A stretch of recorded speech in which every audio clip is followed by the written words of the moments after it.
Our next guest is someone that you've gotten to know on various platforms, whether it's in movies like Stump the Yard and The Express or TV series like Soul Food. Darrin Dewitt Henson has been making his mark being so much more than just an actor. He has a book out, Intimate Thoughts, and also he's been very active in getting people fit and helping them to look at themselves differently, bringing out their best selves. He's here to talk to us about the journey and what's coming up next for him. Darrin, thank you so much for being with us today on Conversations Live. Oh, it's good to be here and to be able to talk to the listeners. All right, man. Well, congratulations to you, first of all, on the success. Every time I think when I mentioned you were coming on the show, people had their own particular role for you that stood out for them. For me, though, it was The Express, and I think for the reason being, it showed, I think, such a difference in how people had gotten to see you. When you look at the career you've been able to have, look at the roles you've been able to play, what has it been like for you to have the career that you've been able to have?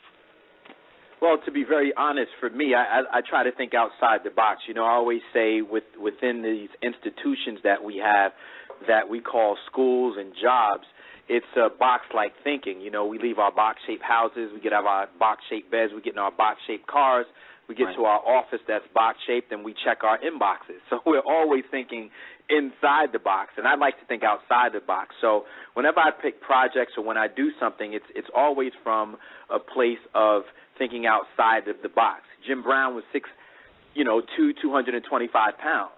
You know, I'm a guy, I'm a lot smaller than that. But what I saw myself was, as a gentleman who was playing this character in The Express, I played the character of, Jim Brown, and it happened. So I really visualized it, I felt it, and ultimately it happened. Yeah. Well, you definitely have not placed limitations on yourself, and you haven't allowed others to do that. Have you always been a person, Darrin, that knew what you wanted in life and knew that regardless of what you had to do to get it, that you were going to see the goal through to the finish? 100%. There's no other option. People ask me how I'm doing today, and I say excellent because there is no other answer. Yeah. There is no other answer. If I woke up this morning, I'm excellent. Everything else falls into place once you realize that. Exactly. And you have built on the brand of not only, of course, being known in movies and television, as I mentioned, but you've moved on. I mean, fitness is another area that's important for you, and as well you have the new calendar. I mentioned that. As you're thinking about Darrin, the brand, I mean, and what it represents, when people hear your name, what do you want them to automatically think about? Well, it's important for me not only to live my life the way that I live my life, which means whatever way I want to live it, but it's important for me as a suggestion to other people to ask themselves, what is it that you want to do, how do you want to do it, and how do you want to be remembered? So as a living example, what I try to convey to people is ask more of yourself than anybody could ever ask of you. That way you'll always be prepared. That's number one. If you stay ready, then you don't have to get ready. And for me, I just want to be a living example of someone, who people go, he did it. He did it. And then while I'm doing it, people go, well, how do you do that? And I just go, well, you just do it. You get up, you get out of the bed, you say what you want, and you start applying yourself. And a lot of people, I think what happens is they relinquish their power to others. I always say, don't be mad if you give away your power and they don't give it back. Exactly. Well, it's yours to give or to keep for yourself. But to understand that it is your power, that you can do the things that are in your head by using your imagination and then using your effort, it can and will happen. Individuals like yourself. You're in a business that is competitive, for sure, but I think that sometimes tries to push you, and it's so interesting you began the conversation by talking about the box, because people try to label you, people try to define you.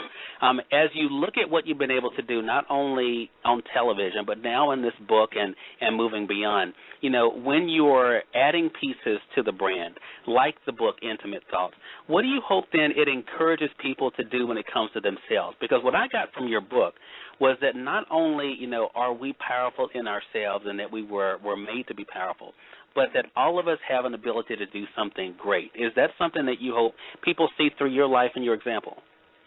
Absolutely. The number one word that I want to deal with at this point right now is, you said try. People try to stop you. People try to do things. Try. Well, as we learned a long time ago, we heard there's no such thing as trying. Either you do or you don't do. So there is no real trying. So when we say people are trying, then they're wasting their time. What they're doing is putting forth a energy to me that doesn't really receive a lot of resistance from me. I just move out of the way and do what I have to do. So when I tell people when you want to do something, then just do it. Don't try to do it because there is no such thing. Just start doing it, and then it quantifies and it grows. So, you know, when I say I want people to take away something, I want people to be able to listen, to watch, and to really realize that they are powerful. They are powerful. Everything that I am doing, you also can do. Somebody did it before me, and I was inspired by them. Hopefully I'm allowing myself to inspire people to move, to act. You know, we heard from Scripture, whatever religion or background you're from, I think everybody would agree on this end. They say faith without works is dead.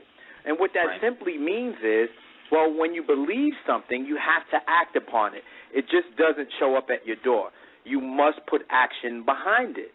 And that's really what it is. You have an idea? Great. Call somebody about it. Write something down. Do something about it. But as long as it stays just an idea in your head, then how does it manifest in the physical world? You must move and act upon that in which you know. Exactly. I think that is a great point, man. And I like the way you said that because, I mean, especially the part about trying, that really resonated with me because you're right. I mean, you either are doing or you're not. There's really no middle. I mean, so that's how we have to be able to look at the world. So it seems like I don't want to put words in your mouth, but I just want to ask you just to as a follow-up. Do you feel then that being in the public eye, having the platform that you have in the different areas that you have it in, it automatically puts you in a position where you have to be your best self? I choose to be my best self for me, my family, and society. So the answer to that is yes, but for me first. Right. For me first. You know, it goes into be the change you want to see in the world. Right. Very simply. So the answer to that is yes. Well, Darrin, you know, there are so many people that I know, I mean, have to be inspired by this because, I mean, I think there's so much negativity, there's so much, you know, of darkness that we have in the world. It's great to have someone who can speak life, can speak light, and also be able to use, you know, what they've been given in a way that is positive. When you see the way that people do respond to you, when you see those young people who say they look up to you, who they, you know, want to not, you know, be you, but be able to have the type of success that you have, be able to have that type of a work ethic, how does it make you feel to know that you've impacted people that way? It feels great to me because it just basically says when people come up to me and ask for pictures and ask for autographs, for me it's just a lot of love. That's what they're doing. They're loving me. And not only they're loving me, they're loving themselves through me. Because when they see me play, you know, a character on television and the character is well loved by them, they're loving a part of themselves through me. So I just respond to it with more love. You know, people talk about there's bad things in the world, but there's also great things that's happening. When we turn on the news, we always hear what's negative, but there's also great things that are positive. So I focus on what I want and not what I don't want. If you focus on what you don't want, you're going to get more of it because that's what your mind is going to attract. Focus on what you do want. See, a lot of times you ask people, what do you want to do? Where do you want to go? They go, well, I don't want to go there. Or I don't want to do that. So they're focused on what they don't want. Well, how are you going to get to what you want if your focus is on what you don't want? It's like, you know, driving your car backwards. You're going to crash.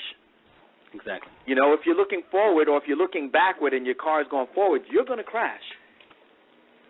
So that is the way to look at it. And that's just what it is. Yeah.